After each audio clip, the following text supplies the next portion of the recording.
Jubilee hills ప్రజలకు కూడా తీరని లోటే. ఇంకోటి ఏంటంటే మొన్న ఏదైతే సభలో మా కార్యకర్తలు మా పార్టీ సమావేశంలో మాగంటి సునీత గారు ఏడుస్తే ఆ ఏడుపును కూడా ఎద్దేవ చేసిన ఎదవలు ఎవరో మీకు అందరికీ తెలుసు. ఎత్ర నార్యంతు పూజంతే రమంతే తత్ర దేవత అంటారు.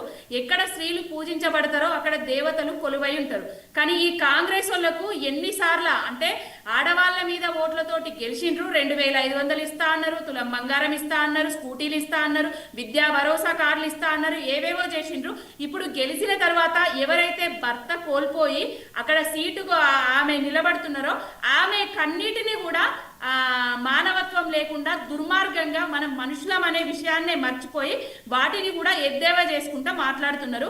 వాళ్ళు ఎవరో కాదు, ఇదివరకు పార్లమెంట్ లో ఎంపీగా ఉన్న వాళ్ళు, ఇప్పుడు మంత్రిగా ఉన్న వాళ్ళు, ఇదివరకు మంత్రులుగా చేసిన వాళ్ళు ఈ విధంగా మాట్లాడడం అనేది దుర్మార్గం అండి, దుష్టం అండి.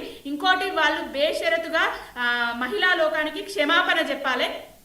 అయితే కాంగ్రెస్ వాళ్ళు చేసింది ఏం లేక చెప్పుకోవడానికి ఏం లేక ఇంటింటికి పోతే హైడ్రా హైడ్రా అని లొల్లి పెడుతున్నారు. కాబట్టి హైదరాబాద్ లో జూబ్లీ హిల్స్ ప్రజలు ఓట్లేస్తారో వెయ్యరో అనే ఉద్దేశంతో ఈ విధంగా డైవర్షన్ పాలిటిక్స్ చేస్తున్నారు. ఒక ఆడబిడ్డ మీద కన్నీటి మీద అది ఏదేదో మాట్లాడుతున్నారు. ఇది వరకు అసెంబ్లీ సాక్షిగా కూడా సబితమ్మ గారి మీద కూడా సునీత లక్ష్మారెడ్డి గారి మీద ఎద్దేవా చేసుకుంటా డబుల్ మీనింగ్ డైలాగులు వేసుకుంటా మాట్లాడిన ఘన చరిత్ర నీచులు కాంగ్రెస్ పార్టీ వాళ్ళు.